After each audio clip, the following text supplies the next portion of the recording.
Bien-aimés dans le Seigneur, nous vous saluons au nom de notre Seigneur et Sauveur Jésus-Christ. Nous voulons juste parler brièvement sur la corrélation entre la Pentecôte et la Pâque. D'entrée des jeux, nous disons ceci: il n'y a pas de Pentecôte sans la Pâque. Parce que la Pentecôte, c'est le 50e jour après la Pâque, donc il faudrait qu'il y ait la Pâque pour qu'on compte 50 jours. Et la Pâque également, sans la Pentecôte, la Pâque n'a pas d'effet, n'a pas d'importance. Voilà pourquoi ces deux événements sont très importants même dans la vie d'un chrétien. Nous allons essayer d'expliquer. Lorsque nous sommes dans Exode 12, la Bible nous dit que Dieu a demandé qu'on puisse immoler l'agneau d'un an entre deux soirs. Or, entre deux soirs, c'est pratiquement la fin de la journée ou la fin du jour, parce qu'en Israël, leur manière de compter le jour et la manière de compter le jour des dieux, c'est que le jour commence après 18 heures. Quand il n'y a pas de soleil, le jour prochain commence ou les jours suivants commencent.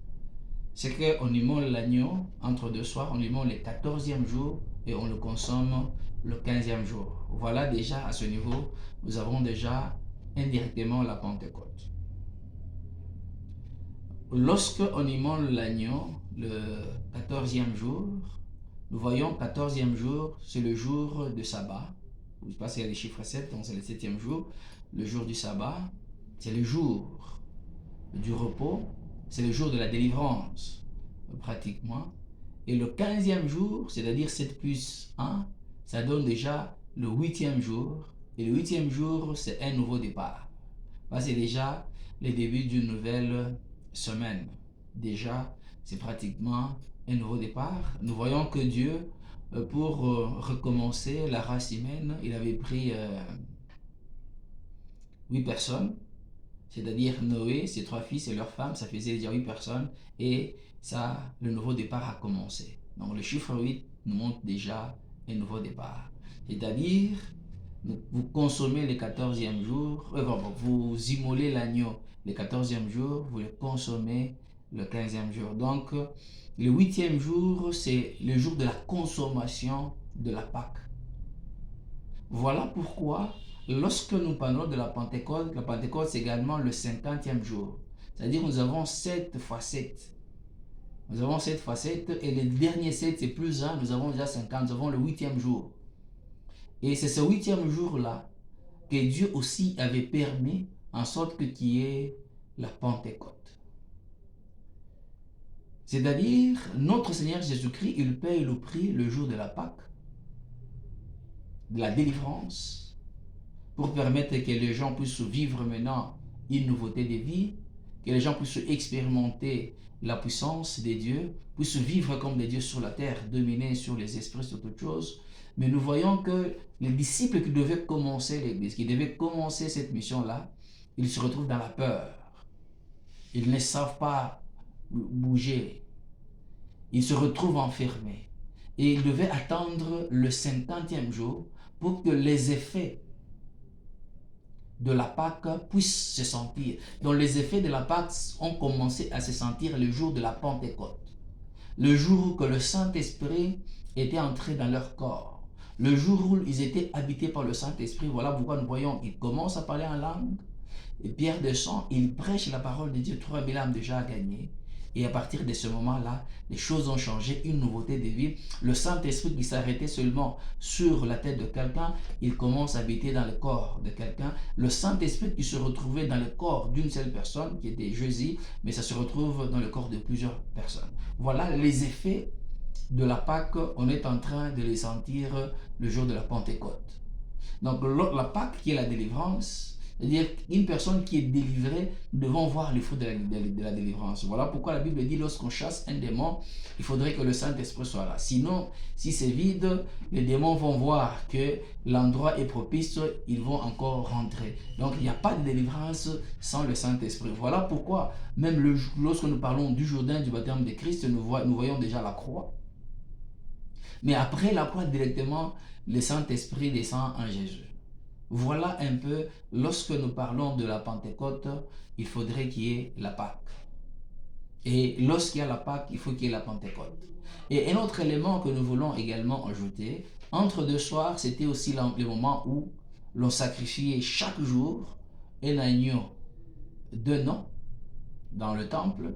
Et c'était les moments où aussi on brûlait le parfum. Et pendant qu'on brûle le parfum, la Bible dit que nous sommes dans Exode 30, le verset 8, que c'est pendant ce temps-là qu'on était en train de préparer les lampes. Pourquoi on prépare des lampes? Et lorsque on immole l'agneau, pendant le moment on prépare les lampes. Et quand on consomme la nuit, il faudrait que les lampes soient allumées. Et pour que les lampes s'allument, il faut qu'il y ait de l'huile. Donc nous sommes en train de voir, lorsqu'on doit consommer l'agneau pascal, il faudrait qu'il y ait la lumière, il faut qu'il y ait maintenant de l'huile, il faut qu'il y ait le Saint-Esprit. Donc la consommation de l'agneau, pour que ça produise des effets, c'est avec de l'huile. Voilà pourquoi nous sommes en train de voir que le jour de la Pentecôte, il fallait la présence de l'huile. Et là, nous sommes en train de voir, et pour que la lumière puisse jaillir, il fallait seulement de l'huile. Voilà pourquoi l'huile est sur les serviteurs et l'huile est au-dedans des serviteurs. Donc le Saint-Esprit est en dehors de nous et il est également au-dedans de nous parce que la Bible dit si 2 ou 3 personnes se réunissent à mon nom, je suis au milieu d'eux. Donc il est en dehors de nous, il est également au-dedans de nous. Et tout ça, c'est l'œuvre de la Pentecôte et qui donne l'essence pratiquement à la Pâque. Nous sommes en train de voir que notre Seigneur Jésus-Christ, avant d'aller à la croix, il était à Gethsémanée, qui signifie pressoir d'huile. Et là, il commence, notre Seigneur Jésus-Christ, il commence à pleurer, à sentir des douleurs.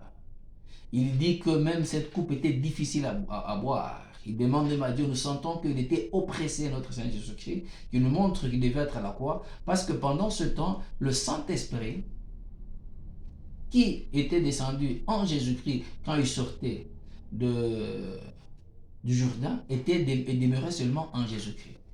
Il n'y a qu'à un certain moment, il pouvait envoyer le 12, et autrefois il envoie les 14, il leur accorde le Saint-Esprit, mais il n'y avait que lui qui en avait. Donc en tant qu'Olivier, on devait le presser. Voilà pourquoi le jour de la Pentecôte, on avait pressé Jésus pour que l'esprit qui était au-dedans de lui aille vers le Père. Voilà pourquoi il dit, entre tes mains, je remets mon esprit.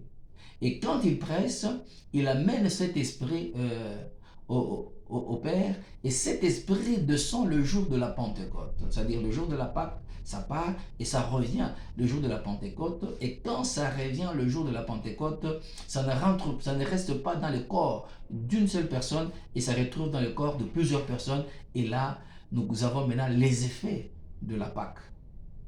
Nous avons les effets de la Pâque. Voilà un peu ce que nous voulons pratiquement nous exhorter un peu, nous enseigner pendant un court moment, la corrélation entre la Pâque et également la Pentecôte.